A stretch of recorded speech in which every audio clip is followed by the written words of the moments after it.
Welcome to the Deep Dive. This is where we really try to sift through information, pull out the core insights you need, and do it efficiently.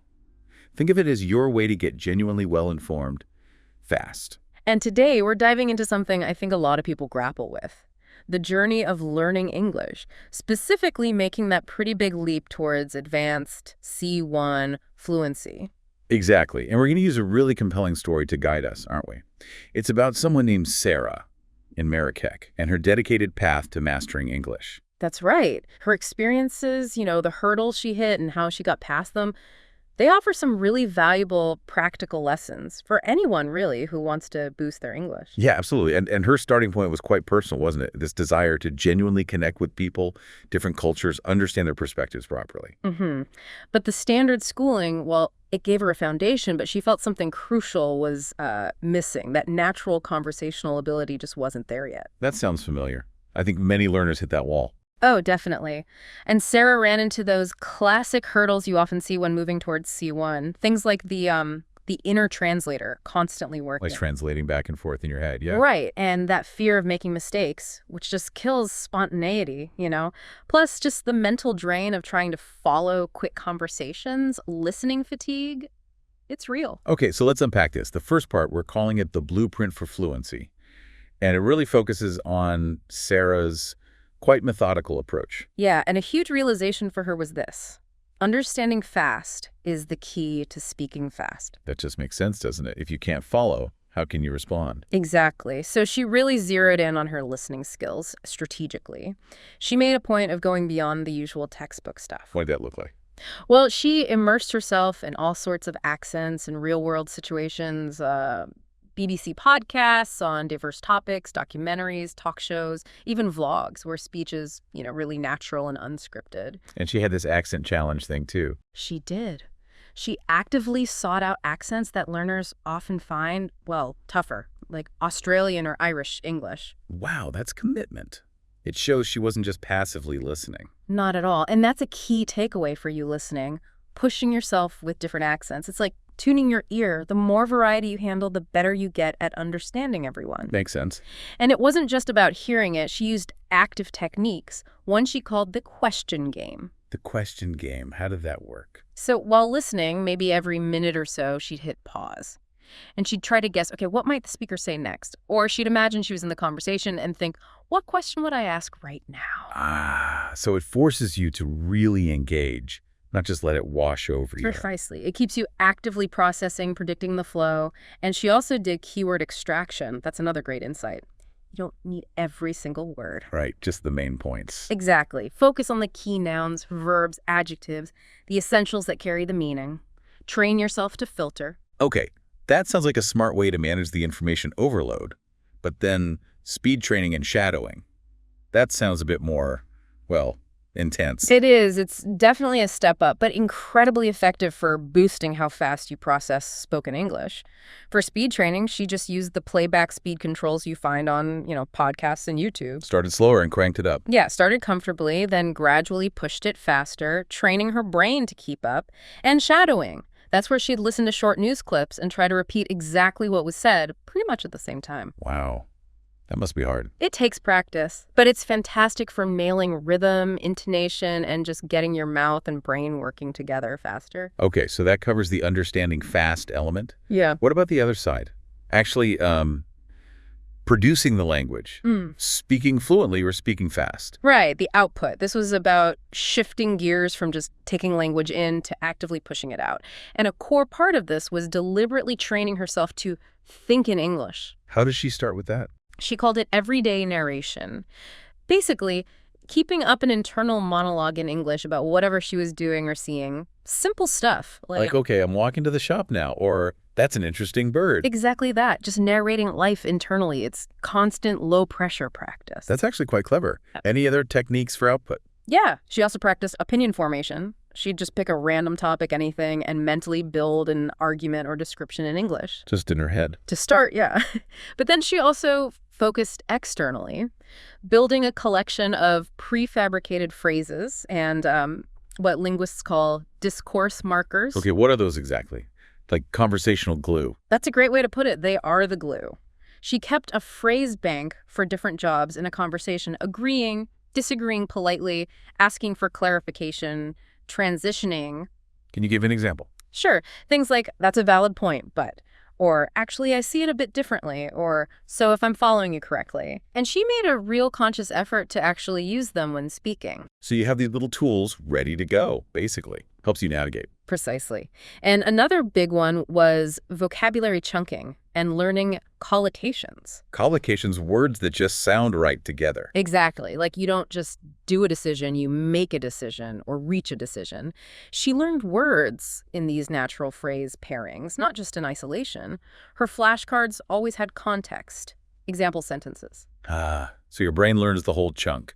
That makes retrieval faster, I bet. Much faster. It reflects how native speakers actually store and use language. It's not word by word. Right. And what about that timed speaking practice? That sounds slightly terrifying. It can feel like it at first, but it's super effective for building that ability to speak under a bit of pressure. Sarah did a daily 1-minute talk challenge. Just pick a topic and go for 60 seconds. Yep. Record yourself. The aim wasn't perfection, it was just continuous speaking, even with stumbles, keep the flow going. She also did impromptu storytelling, grab 3 random objects and weave a quick story connecting them in English. Okay, that really forces you to think on your feet. It absolutely does. Great for spontaneity. So we've got the listening foundation, the speaking practice. What about making the communication actually, effective? Speaking with impact. Yeah, this is where strategy comes in. Sarah learned to prioritize clarity over complexity. Sometimes a simple message, delivered clearly, lands much better than trying to sound overly sophisticated and maybe getting tangled up. Good point. Keep it simple. And she used a kind of mental template for structuring her points, especially in discussions. Something like, first, acknowledge what the other person said. Show you were listening. Right. Then, state your own point clearly. Then, crucially, give an example or some support for it. And finally, wrap it up with a conclusion.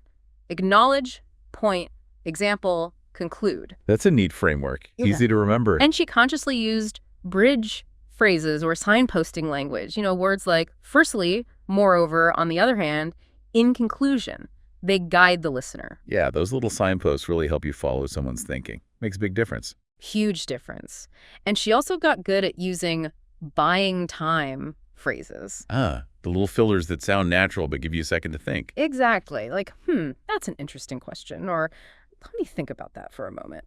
They stop you from just having awkward silence while your brain catches up. And finally, using questions strategically. Like asking, could you elaborate? Yes, partly to genuinely understand better, but also sometimes just to give yourself that extra beat to process and formulate your response. Okay, so part 1 really lays down that solid groundwork. Listening, speaking, clear communication.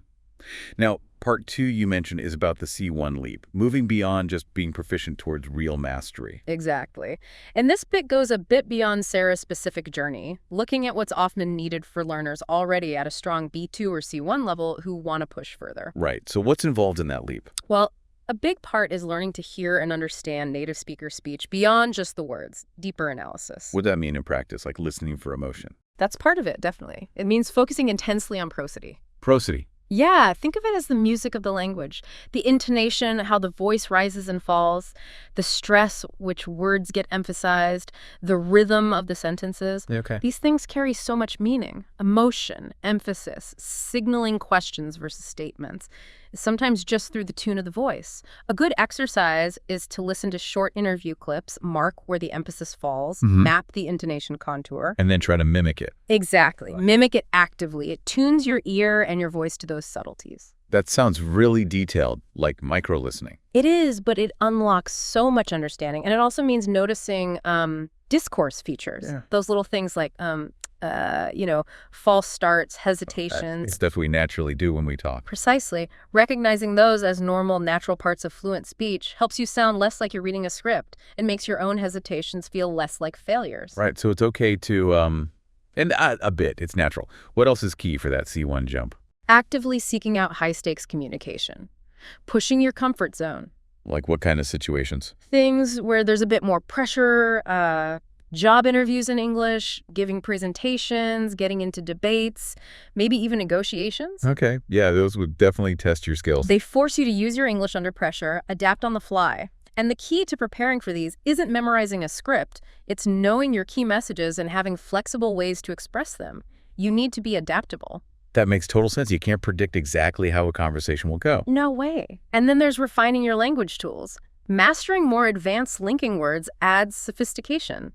Moving beyond simple connectors to things like, having said that, or nonetheless, or conversely. Using rhetorical questions effectively, too. Yes, to engage people. And starting to play with figurative language metaphors, irony, similes where it fits naturally. It adds depth and color. That's when the language really starts to come alive, I suppose, beyond just functional communication. Exactly. And then there's the deeper layer of pragmatics and sociolinguistics. Which is basically understanding the unspoken rules. How politeness works, which can vary hugely between, say, British English and American English. Understanding implication, reading between the lines, what's meant versus just what's said. the cultural context. That can be tricky. Very. And it also involves becoming more of an active participant, not just someone who answers questions. Meaning?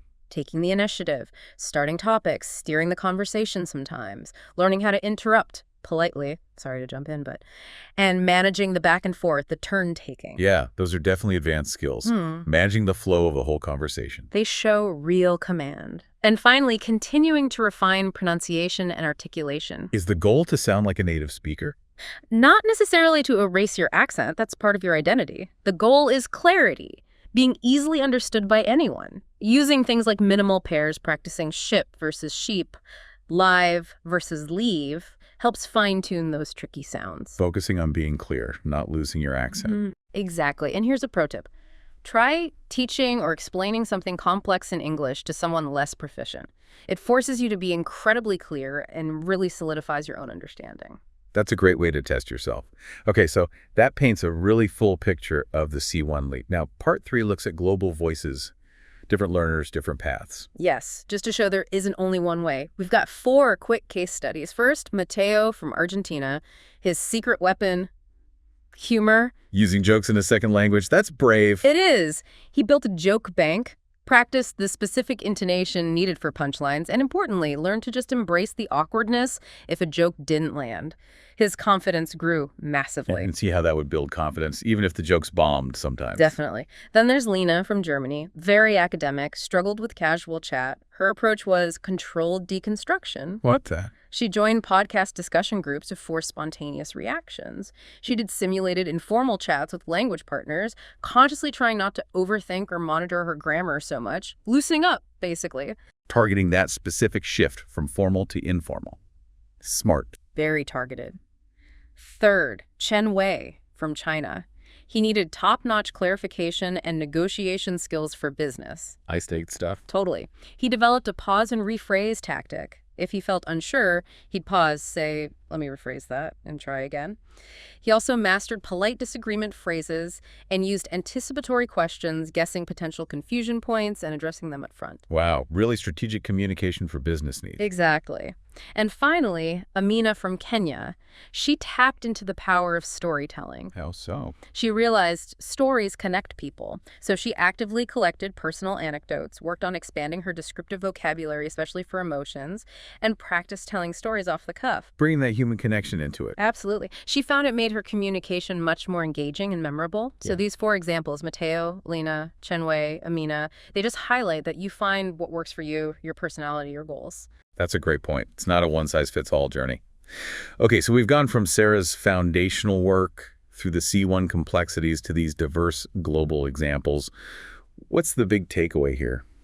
Well, the main conclusion is that fluency, especially at that advanced level, is so much more than just knowing grammar rules and lots of words. It's about how you use it. Precisely. It's about mental agility, thinking fast, linguistic resourcefulness, having different ways to say things, strategic awareness, choosing the right way to say something for impact, and maybe underpinning it all, that's solid confidence. Confidence to just jump in and communicate, even if it's not perfect. Exactly. Being able to handle unexpected turns in conversation, adapt your language. For anyone aiming for C1 and beyond, the real work is integrating everything you know, constantly pushing into challenging real-world communication. Not staying in the safe zone. Right, and just cultivating that adaptable mindset. It's like a musician. You practice scales, you learn chords, those are the grammar, the vocab, but then you learn to weave them together into a symphony, expressing yourself. That's fluency. That's a great analogy.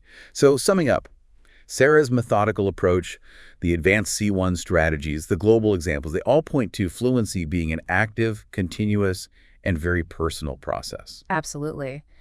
And maybe a final thought, a little challenge for everyone listening. Think about all these strategies we've discussed. Sarah's, Mateo's, Lena's, Chenwei's, Amina's. Which one or two really resonate with you and your current learning stage? And the challenges. The challenge is to pick one, just one technique, that you could realistically start integrating into your English practice. Well, starting today. That's practical. Don't just listen, do something with it. Exactly, because that's how you move forward. Remember, it's an ongoing exploration. Keep experimenting, keep practicing, and keep finding and refining your own unique voice in English. Make sure it gets heard.